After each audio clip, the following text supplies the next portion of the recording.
লালমনিরহাটে বেড়েছে চোরের উৎপাত। লালমনিরহাট থেকে রিপোর্ট করছেন রাজু মিয়া। লালমনিরহাট জেলার কালীগঞ্জ উপজেলার ২ নং মদাতি ইউনিয়নের ৪ নং ওয়ার্ডে ক্রমেই বেড়ে চলেছে চুরিসহ জুয়ার আসর। কৈটারির বাসিন্দা নূর ইসলাম এর পুত্র জামাল মিয়া একের পর এক চুরি করেই চলেছে।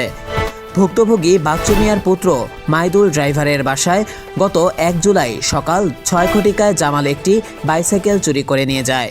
সে চুরির ঘটনা সিসি ক্যামেরায় ধরা পড়ে। সিসি ফুটেজ দেখে চোরকে শনাক্ত করে এলাকাবাসী। এমত অবস্থায় মাইদুল মিয়া জামালের পরিবারকে বিষয়টি জানায়। জামালের পরিবার থেকে মাইদুলকে বলেন যে জামাল শুধু একাই কাজ করেন না, ওর সাথে আরও অনেক বড় একটা সিন্ডিকেট জড়িত আছে। মাইদুলকে আরও বলেন যে আপনি শুধু আমাদের জামালকে নয়, গোটা সিন্ডিকেটকে ধরার ব্যবস্থা করুন, আমরা আপনাকে এ বিষয়ে সহযোগিতা করব।